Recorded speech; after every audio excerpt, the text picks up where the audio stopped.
tardes. Mi nombre es Eduardo Herrera. Voy a ayudarlos a dirigir esta sesión de ética anticorrupción.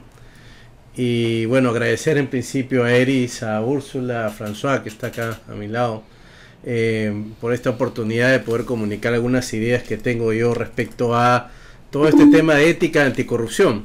Pediré las disculpas del caso porque yo no tengo la suficiencia académica para hablar, digamos, de ética al menos, pero es una experiencia la que voy a plantear. Es mucho más de facto lo que yo quiero compartir con ustedes el día de hoy en mi poca experiencia en este mundo nuevo para mí. Bien, aquí está la primera carátula, la carátula de la presentación que he titulado ¿Cómo está la lucha contra la corrupción? Hablando con sinceridad o sinceramente. Y esta gráfica trata de presentar un poco la idea de lo que está pasando en la lucha contra la corrupción, me arriesgo a decir a nivel latinoamericano. Muchos fuegos artificiales, muchas ganas de mostrar un espectáculo, mucha voluntad de querer decir que estamos haciendo algo, y los fuegos artificiales como tal son absolutamente efímeros y distractivos, ¿no? La muestra es que no estamos logrando los resultados que queremos en la lucha contra la corrupción y parece un fenómeno incontenible que no llegamos a entender del todo, y eso es lo que a mí me ha llevado a desarrollar ese tipo de conferencias en muchos lugares. Bien, usualmente se entiende que hay tres actores cuando se habla de lucha contra la corrupción. Uno es el Estado, otro es la empresa, y tercero, uno que no está muy mapeado, pero que es un actor real, que es la persona individual. Y vamos a tratar de analizar qué es lo que ha hecho cada quien en sus distintos roles. He puesto esta foto de niños jugando fútbol porque a quienes habrán visto a niños jugando fútbol se dan cuenta de que todos persiguen la pelota inorgánicamente y sin ningún tipo de estrategia. Entonces acá incluso los niños meten gol al arco contrario, porque no tienen ningún dominio de qué es lo que se tiene que hacer y simplemente persiguen la pelota. Ya cuando nos vamos sofisticando en el juego de fútbol nos damos cuenta de que es un juego organizado y sistemático. Eso es lo que está pasando con el Estado actualmente. El Estado lo que está haciendo es ahí se ha comido una letra, una superposición de autoridades y por lo tanto superposición de funciones. En muchos países de Latinoamérica se crean casi inorgánicamente autoridades para ocuparse de la corrupción, ¿no? Oficinas anticorrupción, SAR y SARINAS anticorrupción, Poder Judicial, Contraloría, Defensoría. Todos hacen exactamente lo mismo y persiguen la misma pelota. Y el segundo renglón está relacionado con superposición de egos al final. Porque cuando más estrellas pones en el firmamento, todos quieren brillar con luz propia.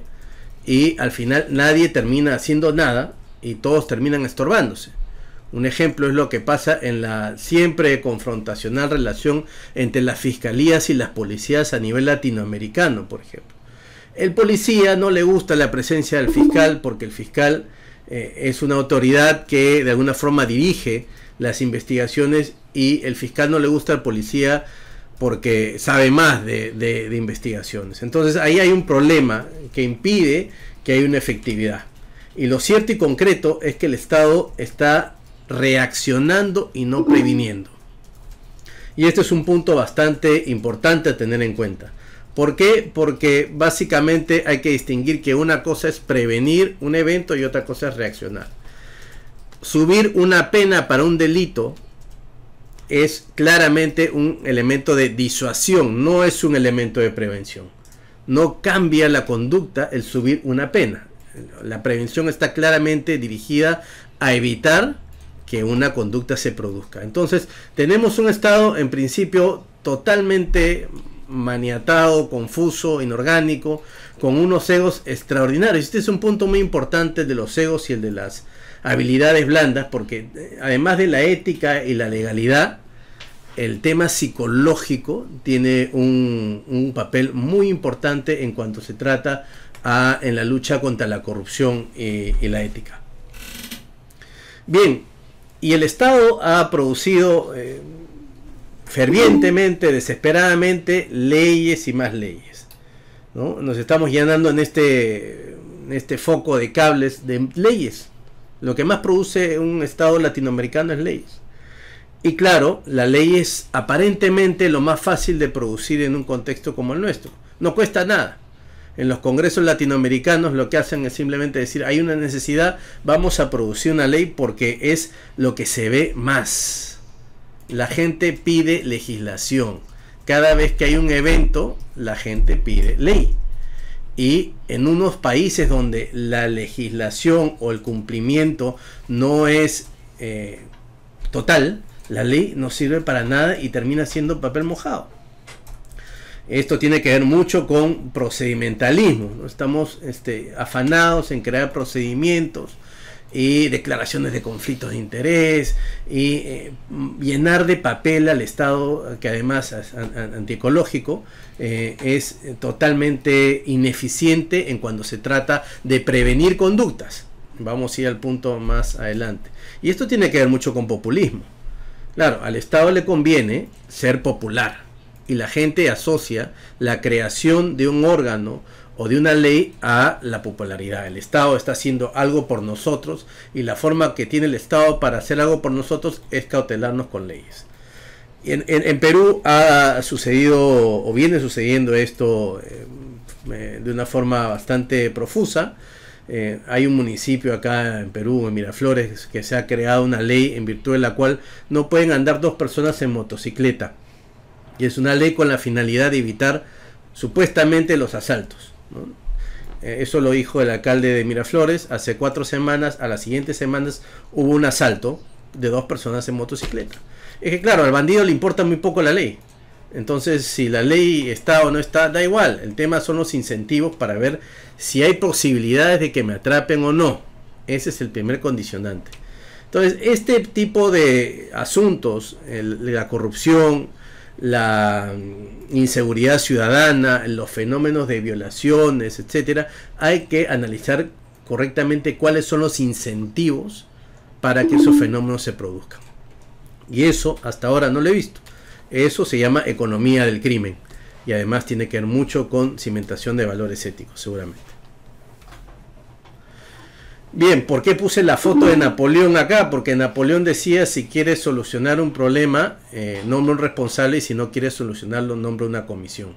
Y lo que hacen nuestros estados latinoamericanos es crear comisiones de un montón de personajes, seguramente muy ilustres, y que a la hora de la hora producen elementos de excelente calidad que están ahí en el sobrediagnóstico.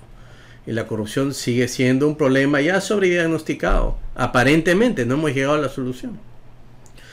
Pero ningún Estado logra un punto que para mí es importantísimo en cuanto a el combate oficial de la corrupción, que es la independencia, ¿no? ¿De qué manera puedo crear un órgano que sea absolutamente independiente del Poder Ejecutivo o del presidente?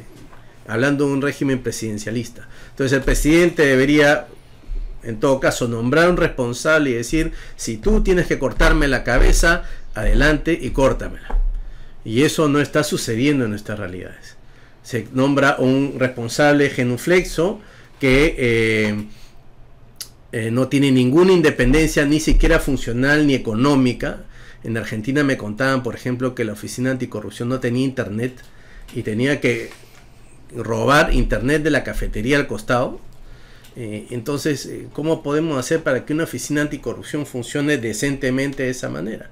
Y eso nos lleva a las inconsistencias, porque los presidentes o los regímenes de turno no se investigan a sí mismos y no permiten que nadie los investigue. Entonces es una suerte de tomar el botín de la lucha contra la corrupción.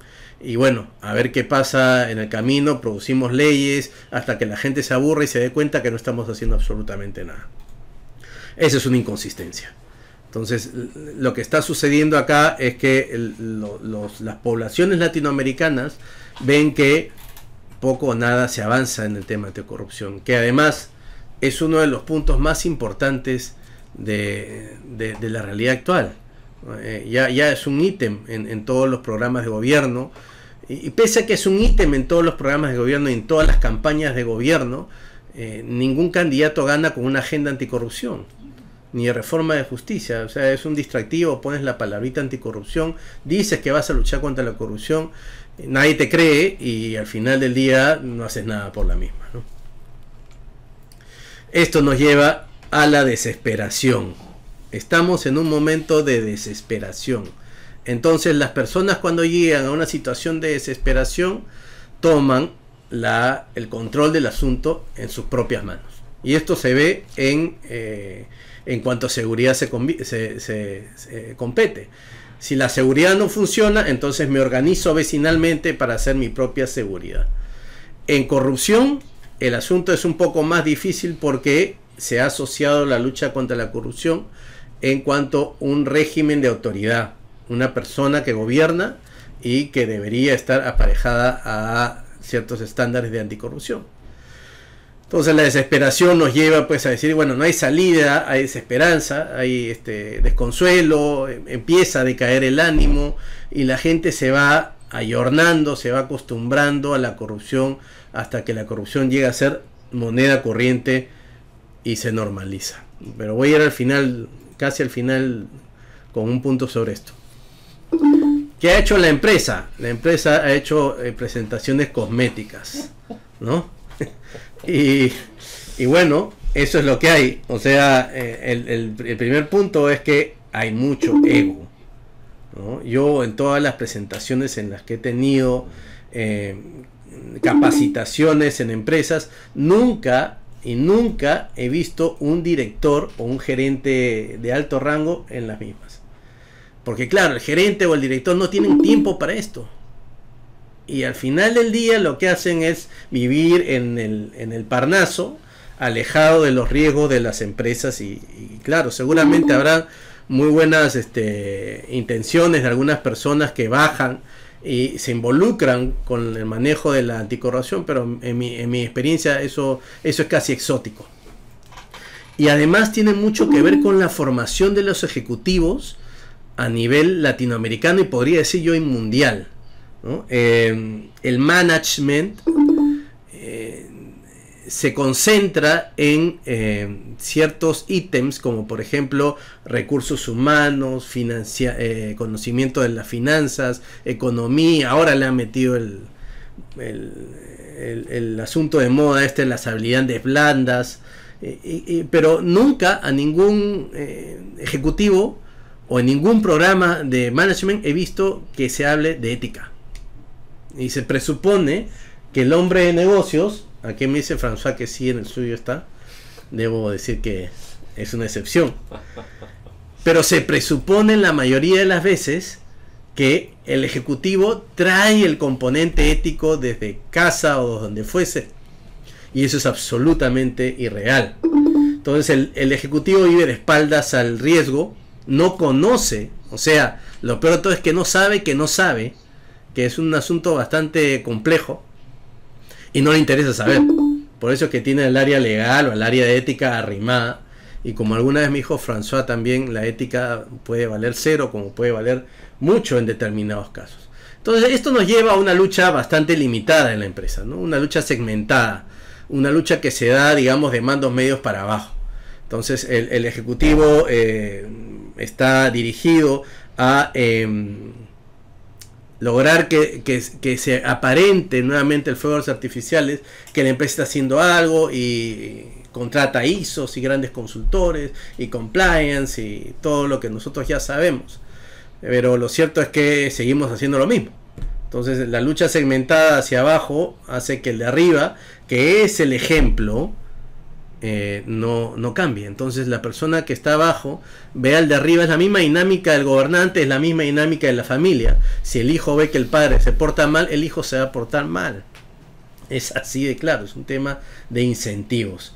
Y nuevamente, obsérvese ahí, nos llenamos de procedimentalismo, ¿no? En la empresa todos son procedimientos. O sea, yo cada vez que voy a hablar con una empresa me dicen, oye, tenemos que crear una política, pero no necesariamente. O sea, las políticas están hechas para eludirse si es que no existe el componente ético.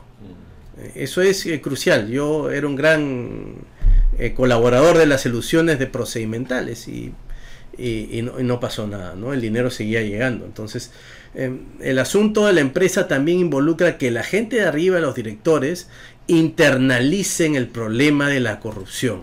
Y esto es un aspecto además bastante psicológico, ¿no? Porque ¿de qué manera le haces entender a una persona que ha llegado a la cúspide de una organización millonaria que él no es el dueño de la verdad? Y este punto es capital. O sea, ¿cómo le haces entender que el riesgo legal, el riesgo reputacional puede venirle en cualquier momento? Si no, díganle a Odebrecht. O sea, Odebrecht seguramente pensaba que esto no le iba a pasar nunca. Y pasó. Y pasó por un elemento inusitado cuando estaban investigando, como ya ustedes sabrán, una casa de lavado de autos. Era una cuestión totalmente apartada de lo que se podía pensar, y ahí vino todo lo demás. Y ya después, habiéndose visto descubierta, Odebrecht ya empieza a colaborar con la justicia, pero ya está, digamos, bastante atrapada. Bien, los privados, ¿no? El tema de los privados es que no nos gusta mirarnos al espejo, ¿no? Entonces vamos al recurso de la otredad. Yo he visto en mi experiencia muchas personas cuando le hablo de corrupción y dicen yo no, yo de ninguna manera. Bueno, entonces la siguiente pregunta es: ¿y qué piensas de los otros? Ah, bueno, el otro sí, y el otro sí, y el otro sí, y el otro sí, y nuestros gobernantes son unos coimeros, y los empresarios son unos coimeros, claro, y nosotros permitimos eso, ¿no? O sea, de alguna forma, y no solamente lo permitimos, en nuestra vida cotidiana, muchos de nosotros en nuestras realidades cometemos actos de corrupción.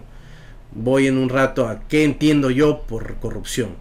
Entonces tenemos millones de personas en una irresponsabilidad desorganizada, ¿no? Porque, a ver, ¿cómo cambiamos una población y decirle que lo que está haciendo es un acto de corrupción? Como por ejemplo recurrir a la piratería, es un acto de corrupción.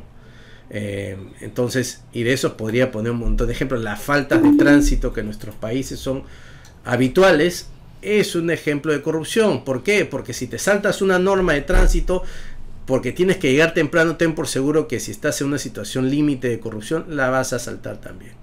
No hay ninguna diferencia entre eso.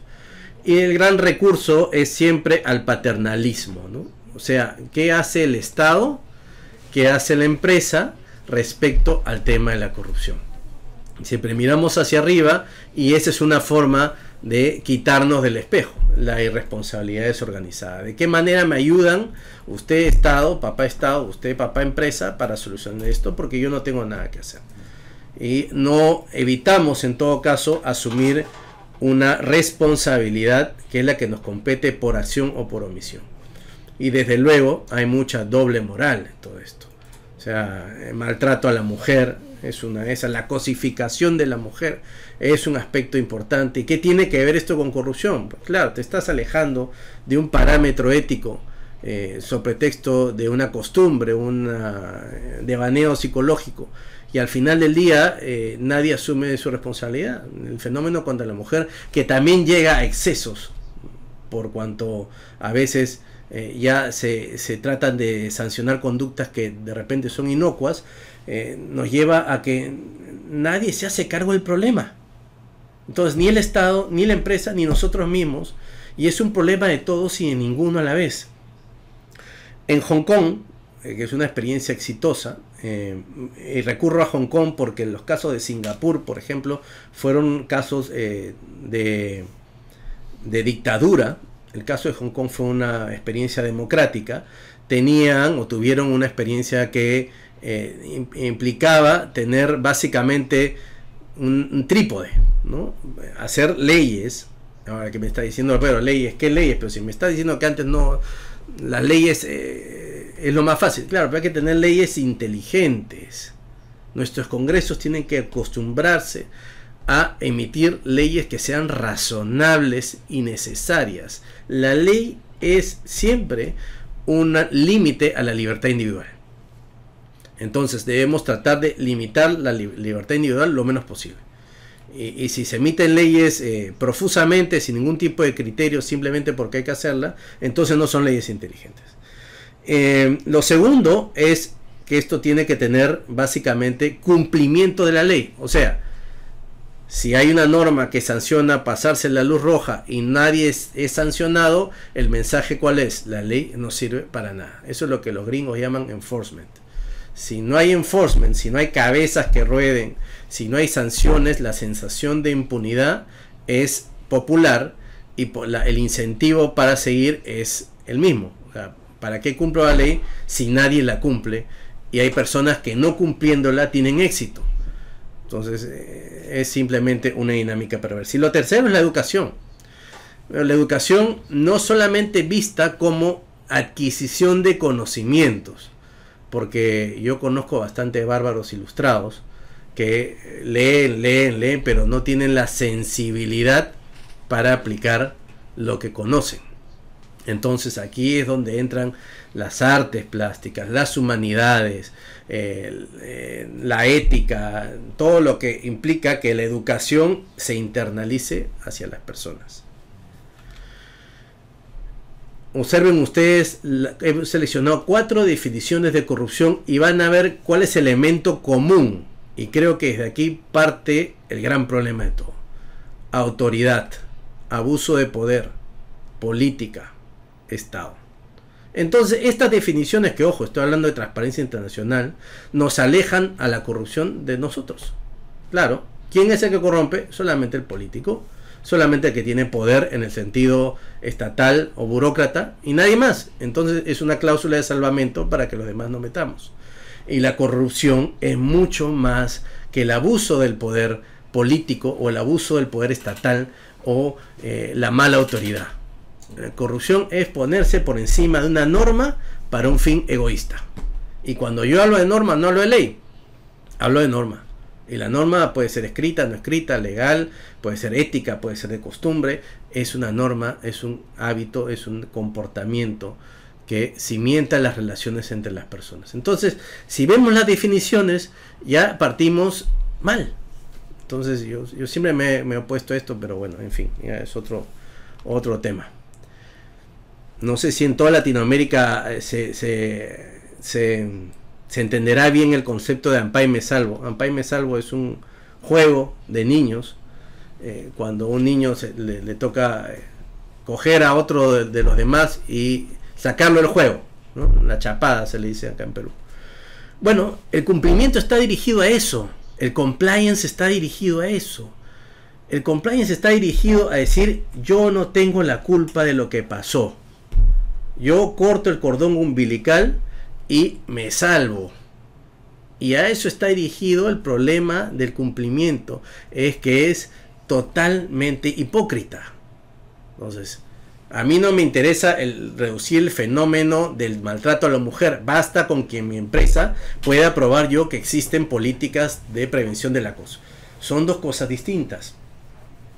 Cuando yo me concentro en cumplir la debida diligencia y me quiero alejar del evento, no estoy solucionando el problema. Simplemente lo estoy eludiendo. Y eso es lo que nos está llevando al fracaso del compliance, que es un instrumento esencialmente norteamericano a nuestras realidades. Y nos encanta pues ponerle nombres anglosajones a nuestras cosas y al final del día no tienen ningún acercamiento a la realidad. Y en esto hemos llegado, ¿no? ¿Cómo llegamos a la medallita, al trofeo, al ranking de buen comportamiento y a que el gran patrón me sobe la cabecita para decir que estoy haciendo bien las cosas? Eso es el compliance al día de hoy, ¿no? La medallita aparente cosmética. Y claro, acá hay fenómenos que aún no se están estudiando bien, pero son lo más importante de todo: la ética y la prima hermana menor, que es la psicología. O sea, esto es lo que está detrás de todo. Olvidémonos de procedimientos absurdos y escritos, cuando el procedimiento nunca es perfecto. Lo que está detrás sí lo es. Hoy día recibí una invitación a una conferencia de recursos humanos. Van a venir unos 4 o 5 gurús del extranjero. Y todos hablaban pues de la nueva forma de ver la contratación y el futuro y la disrupción, ¿no? Yo no entiendo qué es el término de disrupción, pero nadie hablaba de la ética y nadie hablaba de que si tenemos malos empleados o colaboradores es porque no sabemos seleccionar bien a la gente, o que no estamos formando a las personas adecuadamente para que sean más proclives a nuestros valores corporativos. Para empezar, ¿cuáles son nuestros valores corporativos como empresas, o como grupos, o como personas? ¿Alguna vez alguien se ha puesto a pensar cuáles son mis estándares éticos? ¿Cuáles son los valores que yo comparto con la sociedad? O sea, intenten hacer una lista y digan, oye, ¿cuál es mi línea ética? ¿Cuáles son los valores que yo abrazo como persona? Eso es un tema bastante capital. Eso puede llevarnos hasta la reinvención total de todos, hasta volver a nacer. O sea, nunca nos hemos puesto a pensar en eso. Y vamos por la vida automáticamente, pasando cada vez fenómenos que van acompañados además de otros incentivos como el tiempo. No hay tiempo para nada. Hace falta plata. Y en fin, todo lo que nosotros ya sabemos, pero la ética y la psicología no avanza. Este es un caso, bueno, está un poquito desconfigurado el PowerPoint, pero básicamente es un caso que a mí me consultan casi a diario, ¿eh? Un empresario que quiere tener un permiso de funcionamiento y tiene una gran cantidad de dinero atrás, y este permiso es el que le atraca toda la viabilidad de su empresa, y el permiso es siempre manejado por un burócrata, ¿no? El burócrata le dice, ok, tú quieres el permiso, bueno, tienes que pagarme tanto. No, así de simple. O sea, eso pasa todos los días del señor. ¿Qué hace el empresario ahí? Por eso le puse la escalerita. El empresario lo que hace es salta la barrera y hace lo que tiene que hacer, como decía John Wayne, ¿no? Un hombre tiene que hacer lo que un hombre tiene que hacer. Entonces salta la barrera y dice, bueno, pago. Y no me interesa el problema de la corrupción, porque lo que más me importa es la viabilidad de mi negocio. Y claro, se excusa en decir, soy una víctima del sistema, yo no puedo cambiar esto tiene que continuar así y no es mi problema, que siga el siguiente. Entonces vamos produciendo pues bolas de burocracia. Aquí nuevamente la ley, que no sirve para absolutamente nada, un burócrata desconcertado, las apetencias, las ambiciones, la falta de ética, y todo se suma en una hipótesis de corrupción. Entonces el empresario se pregunta, ¿denuncio? ¿Ante quién denuncio? ¿Denunciar me va a solucionar el problema? No, no me va a solucionar el problema. Me voy a generar un caso judicial. Y esto es mucho más engorroso. ¿Tengo pruebas para denunciar? O sea, ¿cómo se prueba una corrupción? Hay que grabarlo, no hay otro. El gran Vladimiro Montesinos nos enseñó eso a todos. O sea, la única forma de probar la corrupción es grabarla. Y uno no siempre anda con una grabadora en el bolsillo. Bueno, algunos congresistas de acá sí, pero no todos pues andamos con una grabadora en el bolsillo, ¿no? Entonces estamos en un interés individual con un interés común. Aquí está la gran colisión de todas. ¿A quién le interesa cambiar la corrupción en esta realidad latinoamericana? En la hipótesis del empresario, a nadie, porque el empresario que viene va a hacer lo mismo que el anterior, y el que sigue también. De repente habrá una subida de tarifas de coima, pero al final del día, en un análisis costo-beneficio, va a salir seguramente a cuenta pagar una coima a perder un negocio. Entonces, ¿a quién le interesa solucionar el problema de la justicia, por ejemplo, en el Perú, ¿no? Teniendo en cuenta, o en Latinoamérica, para ser absolutamente inclusivo, ¿a quién le interesa eso? Porque tengamos en cuenta que nosotros somos usuarios ocasionales de la justicia, y espero que no muchos de ustedes tengan problemas judiciales. Hay una maldición que dice, entre abogados te verás, y no se lo deseo a nadie realmente, pero básicamente la forma de cambiar una entidad como la justicia, por ejemplo, involucra que, primero, esperar con los brazos cruzados a que la misma autoridad se reforme, cosa que no pasa. O sea, ningún sistema judicial se autorreforma, porque viven en la comodidad hasta que sale algún líder de repente a hacerlo, pero es casi un hecho exótico. Y lo segundo entonces es que hay que reformarlo. Pero si, claro, el presidente o el Senado o los poderes distintos o el empresariado quiere reformar, o la población quiere reformar el poder judicial, entonces dicen que es inconstitucional y que esto no se puede permitir, que es un atropello y todo el discurso más. Entonces seguimos en un status quo en donde el interés individual prima sobre el bien común. Y al final lo que nos damos cuenta es que al nosotros descuidar el bien común, estamos mellando nuestro interés individual. Porque algún día, créame, van a caer alguien en el sistema judicial. Y van a dar gracias de que el sistema sea reinventado, ¿no? Ahí está más desconfigurado, pero bueno, ahí creo que se entiende un poquito. Entonces, ¿qué es lo que se requiere? La propuesta, además, que tiene que ser, creo yo, como lo hablamos con François al inicio, es una respuesta transversal de todos nuestros países, ¿no? Que tiene muchas similitudes. Este es un momento estelar para que exista un eje latinoamericano de combate contra la corrupción y haya una organización mucho más allá de la económica o la política, sino que tenga la finalidad de luchar contra este mal común que nos afecta a todos. Porque si alguien no viene a mi país a invertir es porque tengo un pésimo sistema de justicia, y eso pasa en todos los países. Entonces, ¿qué se requiere? Primero, una estrategia de neutralidad, ¿no? Hay que ser lo más neutral posible para que el organismo que va a ser modificado o va a ser reformado vea que hay una buena intención en esto y la población perciba de que esto se trata de un bien común y no de un bien partidario, político o económico.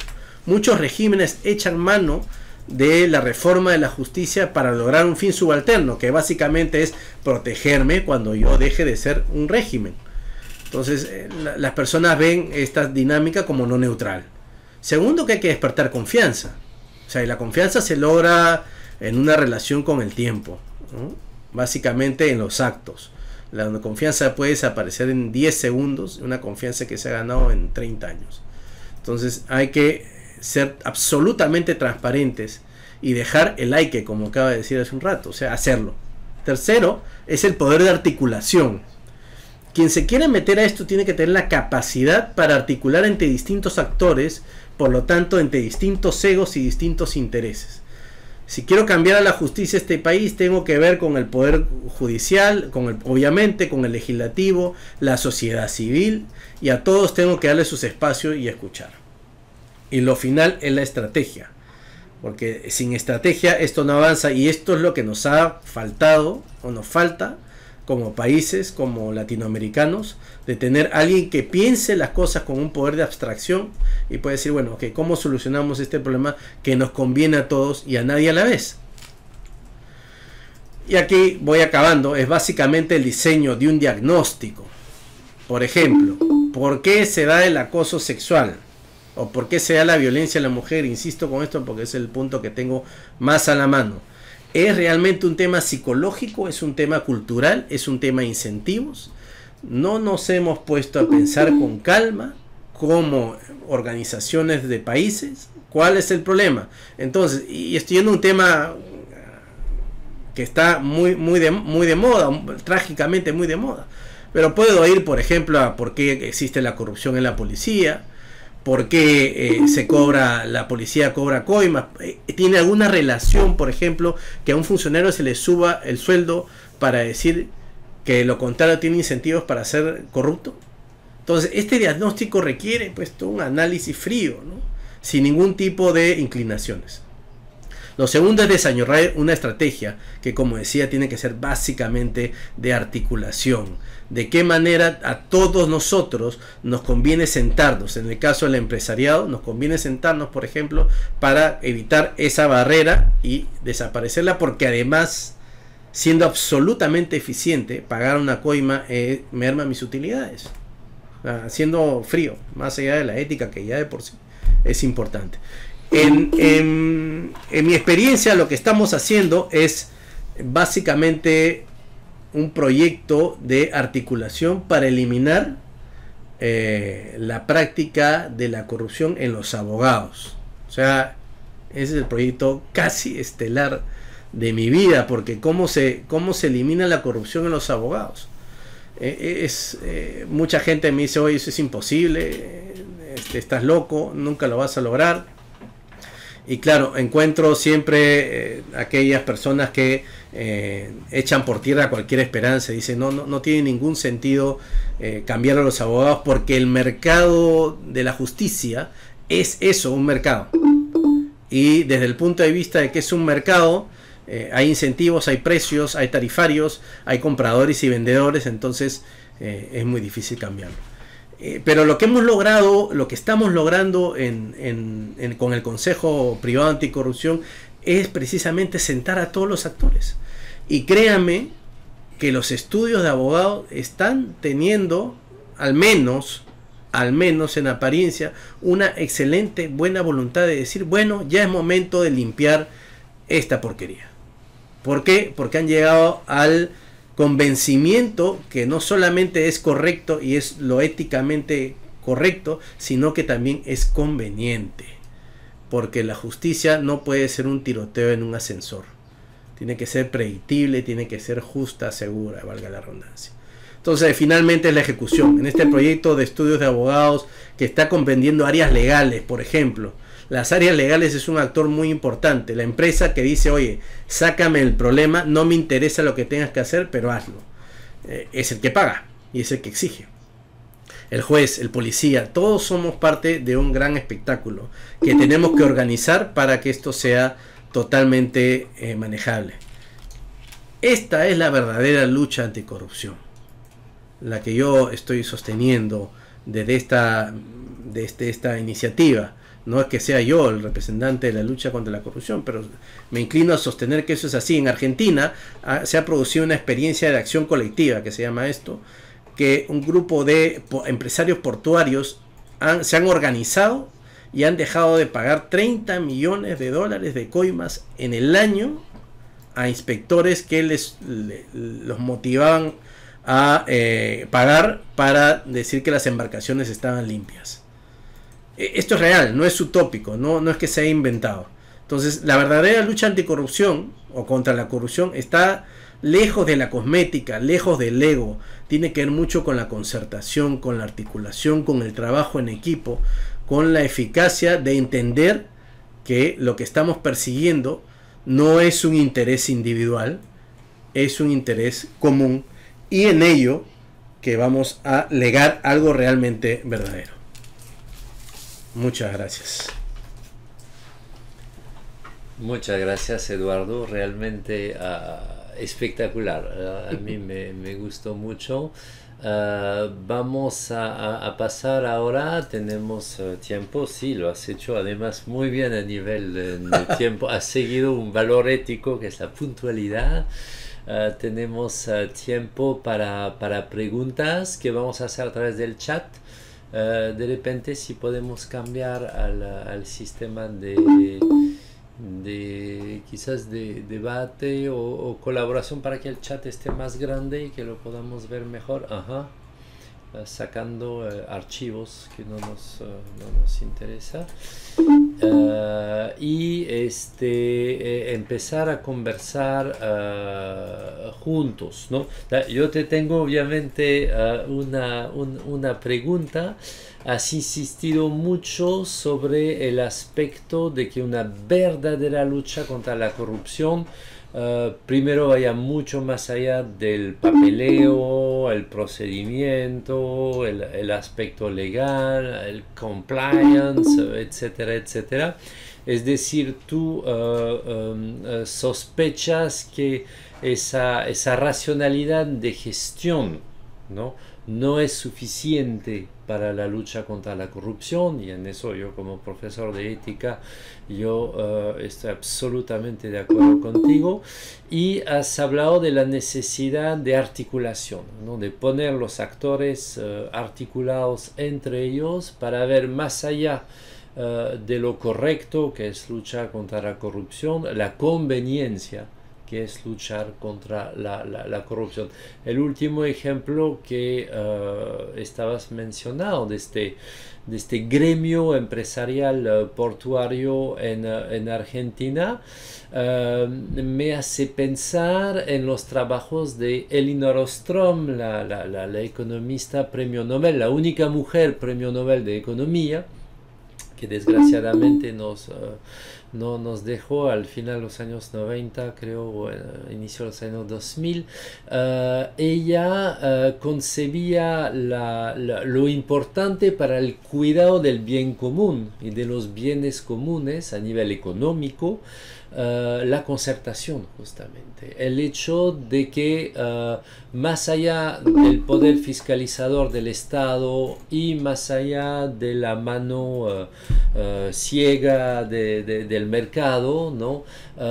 Poner los actores juntos, reunirlos para que ellos entiendan que más allá de sus competencias, ¿no? En el mercado, tienen un interés en común y que puedan actuar con más eficacia para este interés común, ¿no? Entonces, me gustaría que vayas precisando quizás este aspecto de concertación entre los actores.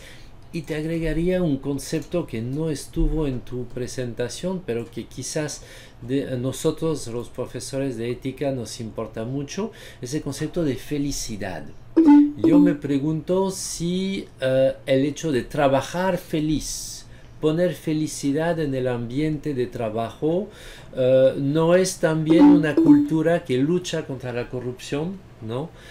Que me parece nace de una especie de mezquindad frente a la realidad, un rencor, me has hecho eso, entonces te voy a hacer esto yo también, y que quizás necesitamos más concertación entre los diferentes actores para encontrar los puntos comunes y más felicidad dentro de las organizaciones. Sí, sin duda. En principio el tema de la concertación, ojo, no implica mediocridad, ¿no? Porque el hecho de concertar no implica que todos estemos de acuerdo en un nivel aceptable para que todos ganemos de nuestros intereses. La concertación implica mirar un objetivo común. Por eso es que la definición de nación es objetivo, origen y objetivo común. Entonces hay que mirar por encima de nuestros intereses personales y ver qué es lo que más interesa al ecosistema. Y lo segundo es, por cierto, la felicidad, que yo la vi implícita, pero la olvidé de mencionar, y ahí es donde viene lo que llaman los de recursos humanos el salario emocional. Una persona hace lo que hace porque le gusta, porque le divierte, porque tiene pasión y no porque tiene que. Y esto en la interacción entre las personas en las organizaciones es vital, porque de lo contrario, si no haces las cosas con felicidad, pues vas a esperar el momento más descuidado para cometer un acto de felonía o de corrupción, ¿no? Aquí Nancy Gutiérrez pregunta: ¿qué papel juega la impunidad en las prácticas corruptas? ¿Es un factor de peso o bien qué factores son los que la propician y mantienen? Bueno, la impunidad es una cachetada, ¿no? Yo hoy día estaba saliendo de mi oficina a una reunión y me demoré 1 hora y media en cruzar la ciudad. Y en eso pasa un gran señor con una moto, la moto que es un policía pagado por todos nosotros para el tráfico, para el que el señor pase, que es un funcionario público. Entonces eso es impunidad, eso es categorización, eso la gente, y yo no estoy hablando que sea un delito, eso genera rencor, resentimiento, y eso hace que no colaboremos en que seamos felices. Entonces la sensación de impunidad lo que motiva es, oye, si este pudo, ¿por qué yo no puedo? Y cuando yo llegue a esto voy a ser igual o peor. Entonces, ¿cómo explicamos que algunos regímenes africanos, como el de Suazilandia, por ejemplo, que ha venido hace poco a Argentina, es un rey que tiene valor, que tiene una fortuna de $200 millones y su pueblo se muere de hambre? Eso es impunidad. O lo de Maduro en Venezuela, bueno, en fin. Muy interesante. Obviamente hay muchas preguntas en el chat sobre educación, ¿no es cierto? ¿No? ¿Qué podemos hacer nosotros los docentes, nosotros los universitarios desde la educación, desde la universidad? ¿Cómo la universidad puede ser realmente un actor en esta lucha contra la corrupción? Y el concepto de universidad implica eso, ¿no? Una universidad de conocimientos, y eso es lo que se está apartando mucho. Entonces yo veo muchas experiencias que se abocan solamente a los negocios y está divorciada de otras experiencias, como por ejemplo la ética. Y la ética tiene su momento. A mí me dijeron que la ética se hace al atardecer, y a mí me la enseñaron pues en las primeras horas de la mañana, No lo digo literal, me lo enseñaron muy joven. Y uno de repente a esa edad no valora la ética conceptualmente, de repente el asunto está más inclinado a la vivencia cotidiana, ¿no?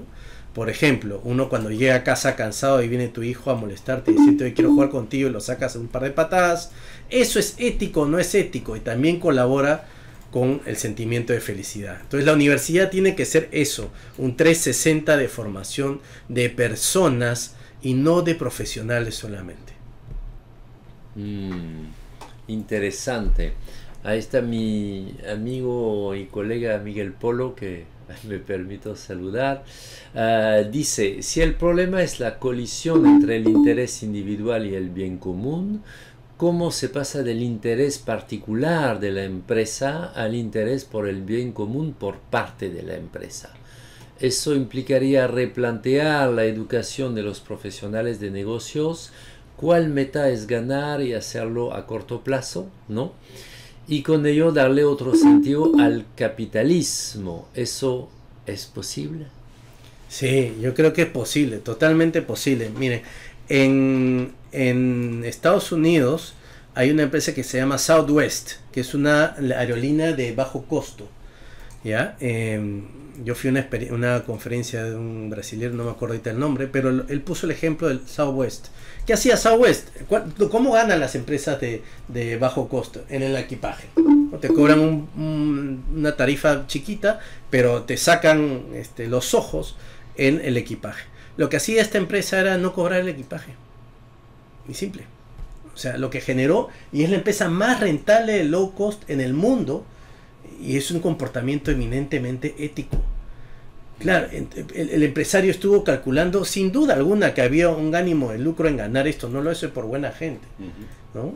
Es como la hipótesis del lonche gratis o el carnicero, la cerveza y el pan. Pero haciendo una acción claramente ética, logró ganar y ser rentable. Esa es la imagen que tiene que darse el capitalismo consciente, ¿no? Es esa tendencia que hay ahora de que el capitalismo no sea sangrón, como se dice en México, sino que sea un capitalismo consciente, alineado a que hay que ganar plata y hay que ganarla bien. Ojo, el segundo punto, importantísimo. Pero con este lindo discurso de un capitalismo consciente, voy a ser un poco el abogado del diablo, ¿no? Y pensando, como muchos dicen acá, que la ética viene de casa, que la ética empieza en la casa, no estamos esperando que los padres de familia sean ángeles, que eduquen muy bien a sus hijos ángeles. No estamos esperando que los directivos de empresas sean ángeles, que sean conscientes con la sociedad. No es una solución angelical que por definición vamos a esperar siglos y siglos, ya que el tema de la corrupción es un problema que, por ejemplo, en la Roma antigua existía este tema y estaba muy bien documentado en Roma, ¿no? Entonces, ¿cómo evitar lo angelical y cómo evitar también el papeleo de la compliance, la ISO, etcétera, que me permite ser el buen alumno del salón, como tú bien dices, ganarme la medalla, pero finalmente pateo el problema fuera de mi organización sin entrar en ello? Sí, yo creo que el papeleo ya no se lo cree nadie, ¿no? Eso es lo bueno de esta ola, de que ya estamos tomando conciencia de que es un papeleo. O sea, yo lo que he dicho no es nada inusual, ya es algo común, la estrellita y la medallita. El asunto es ridiculizar esas prácticas, creo yo. O sea, reprocharlas, hacer sentido, eso no vale para nada. Y lo segundo, en cuanto a lo celestial o lo angelical de la propuesta, yo siempre pongo mi mismo ejemplo, mi vivencia particular. Yo vengo a un mundo mundano, valga la redundancia, en el cual cometí muchos errores en el ámbito de la administración de justicia. Entonces hay que entender que hay que aceptar los errores y que somos una integridad con defectos y virtudes. El asunto es no escudarse en esta tendencia a veces religiosa de decir peco y luego me van a perdonar. El error es un error, es algo involuntario, imprevisible. Eso no nos hace ángeles. Yo no estoy esperando que nadie sea ángel porque en principio no lo soy. Y ese es uno de los grandes problemas. No deberíamos tender a ser perfectos, porque bajo esa hipótesis estamos muertos del nacimiento, ¿no? Liliana Rosado tiene una pregunta muy interesante. ¿Cuáles son los presupuestos que debería tener una sociedad para intentar construir una sociedad con ética? Y en tu presentación me gustó mucho cuando hablaste de un propósito común, ¿no?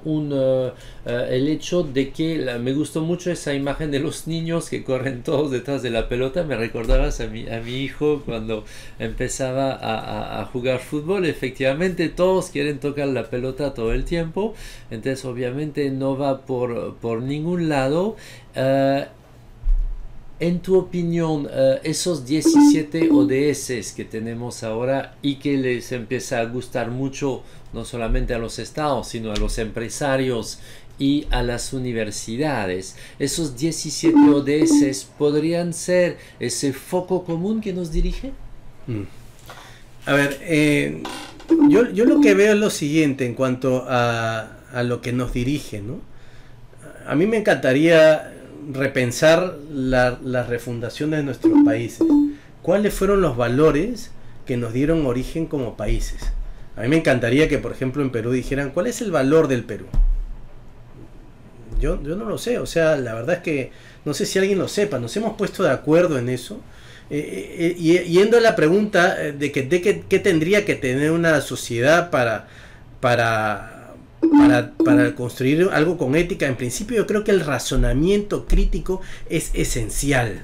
O sea, de qué manera cada comportamiento mío puede ser desmenuzado usando el razonamiento y la sensibilidad hacia un apego a una conducta ética. Porque si yo sigo viviendo como un autómata y no razono mis actos, entonces no tengo nada que hacer, no me voy a dar cuenta de esto, ¿no? Es como la sociedad nazi. La sociedad nazi pensaba que todos estaban cumpliendo la ley. La ley nazi era totalmente injusta.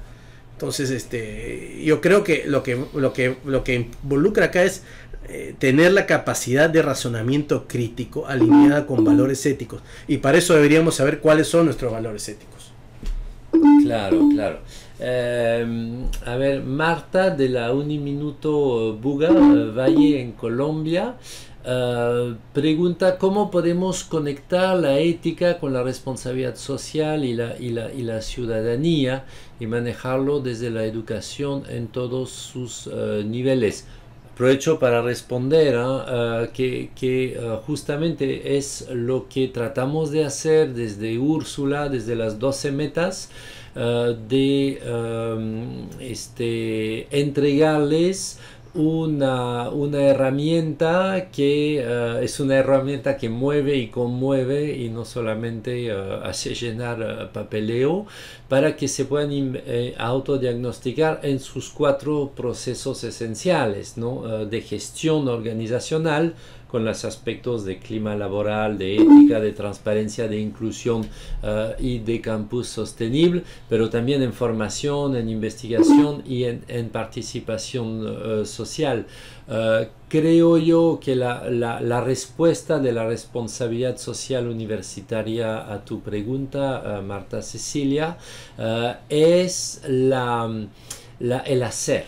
El hacer de un aprendizaje-servicio que pone el estudiante en circunstancias de aprendizaje a responder por problemas sociales con gente diferente de él, y que esto a través de la práctica le permite interiorizar valores éticos, no solamente de solidaridad, sino justamente de cumplimiento, y yo agregaría de felicidad de aprender una profesión que él o ella puede ver que sí puede estar al servicio de la ciudadanía.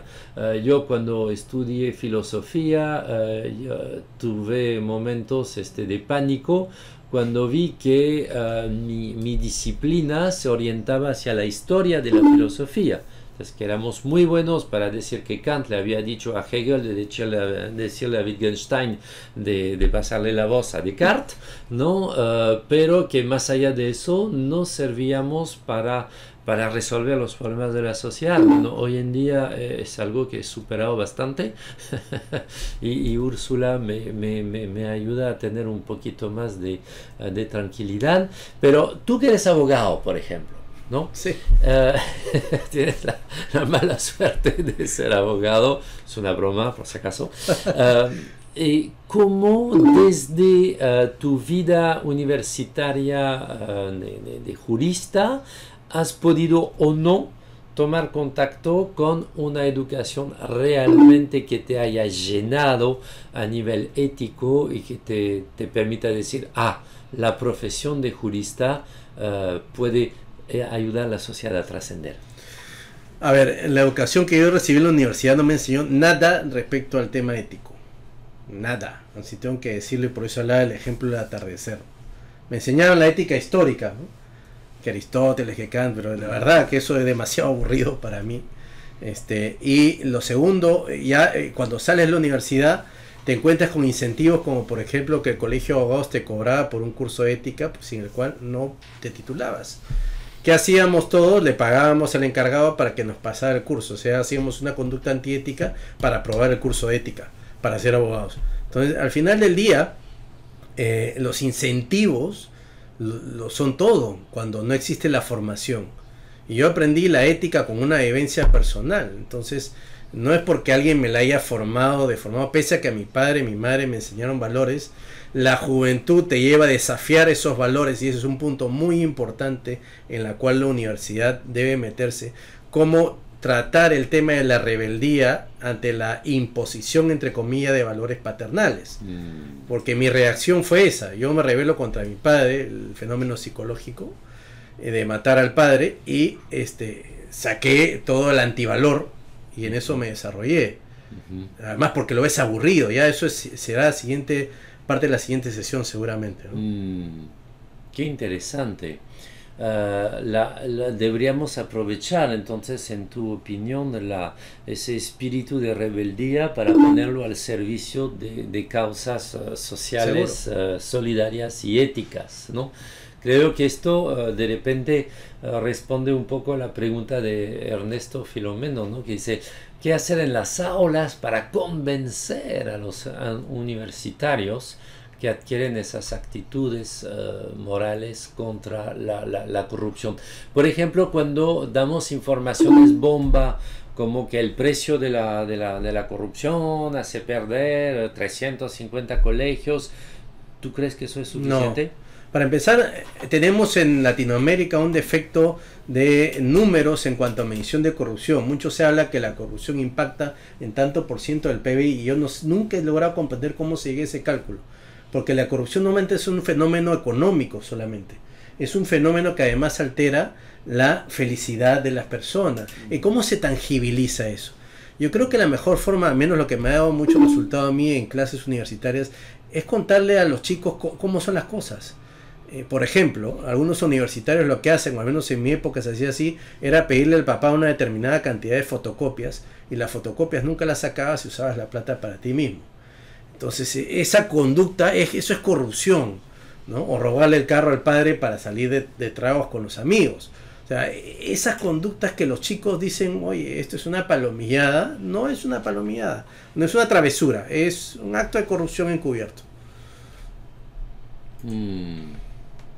Muy interesante. A ver, en los programas académicos de las carreras deben contener la materia de ética, partiendo desde el origen, sino hasta el ejercicio profesional.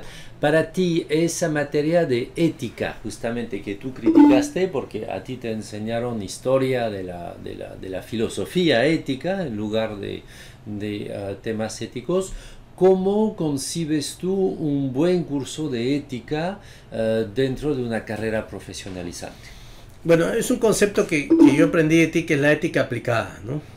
Y además, como dije hace un rato, al atardecer, o sea, al final de la carrera, cuando el chico ya está a punto de salir, y además aplicada estrictamente a la profesión. A mí me hubiera gustado que un profesor me diga que si mi jefe me pedía coimear a alguien, yo tendría el respaldo de valor o ética para decir no.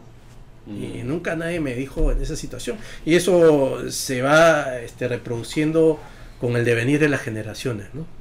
¿Tú crees que nosotros los universitarios nos autocensuramos para hablar de corrupción Sí. a los alumnos y que no, por ejemplo, que el profesor de contabilidad no habla lo suficiente de las empresas que piden doble contabilidad al practicante ¿no? Cuando empieza a trabajar, que no hablamos de los fenómenos corruptos ligados a nuestra propia profesión? Sí, sin duda alguna, la corrupción es un asunto morboso, ¿no? Y por lo tanto morboso, la gente no le gusta hablar de eso porque se sonroja.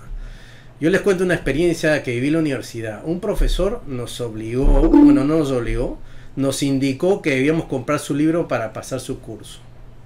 Y lo que nos hizo hacer es formar una fila y solamente el que venía con el libro, el profesor se aseguraba de autografiar la primera página y lo ponía en el registro. ¿Eso qué es? Eso es corrupción. Entonces, y eso no lo hablamos porque nos sonrojamos. Entonces hay que hablarlo de frente porque es lo que es, ¿no? Wow, qué tal ejemplo. No digas en qué universidad vas a Investiguen. estudiarlo, ¿no? Bueno, efectivamente, todos debemos ser honestos. Hemos vivido en nuestras casas de estudio, en nuestras alma mater, estos casos también, ya que obviamente la universidad es también un reflejo de su sociedad, no está aislado, ¿no? Bueno, ya son las 16 horas y 15 minutos en Perú. Vamos a terminar aquí. Hay un montón de preguntas. Obviamente vamos a pasar el chat a ver si eso te nutre para la próxima clase. Por supuesto que el próximo viernes estamos a la misma hora, 15 horas, hora Lima y Bogotá, para seguir con Eduardo reflexionando estos temas tan interesantes. Hubo muchísima gente, mira, estamos con una participación de un salón de clase de más de 60 participantes que no paran de escribir. Entonces nos da mucho gusto también empezar esos cursos de ética por un tema tan duro, morboso, como acabas de decir, que es la lucha anticorrupción, porque ERIS no está hecho para sacar el mismo discurso que todos, sino para ir a tocar la herida donde duele. Para nosotros era muy importante empezar este año con alguien. Se disculpó en el inicio, pueden ver que se miente a sí mismo porque es un excelente profesional, es un excelente conferencista, es un excelente docente, muy pedagógico, pero se disculpó de no ser universitario. No estamos acá en ERIS para hacer un discurso de universitarios entre universitarios. Estamos acá con la gente que quiere obviamente promover esta responsabilidad social en todos los rincones de nuestra América Latina querida y sufrida a la vez. Supongo que tu discurso, con un buen conocimiento de Perú, habrá hecho eco en otros países como México, Colombia, Argentina, Costa Rica, República Dominicana, etcétera, etcétera. Desgraciadamente es un problema latinoamericano. Entonces, la próxima semana, ¿de qué vamos a hablar, maestro? De la barrera de la ética. La barrera de la ética. No falten el próximo viernes. Y mientras tanto, les saludamos y les indicamos que nuestro próximo foro va a ser en Mendoza. Ya deben tener por la página web de Úrsula la información. Va a ser un foro muy importante en Mendoza los 11 y 12 de abril traten de ir y si no pueden ir, traten de inscribirse para seguir en forma virtual el evento. Invito obviamente a todos los del Cono Sur, los de Chile, los de Argentina, los de Uruguay, los de Paraguay, a ir a este foro que va a ser muy interesante, y entre todas las cosas muy interesante, ya que está el profesor que me va a asistir en esa tarea hoy día con nosotros. Vamos a tener un debate acerca de si más vale hablar de responsabilidad social universitaria o de compromiso universitario para la transformación social, lo que nos va a permitir precisar juntos los conceptos esenciales de responsabilidad social universitaria. Así que no falten, inscríbanse en la página web de Úrsula para esa próxima cita, el primer foro regional Úrsula en la hermosa ciudad de Mendoza, Argentina, los días 11 y 12 de abril. Y nosotros nos vemos el próximo viernes a la misma hora. Gracias. No, gracias a ti, Eduardo. Hasta luego.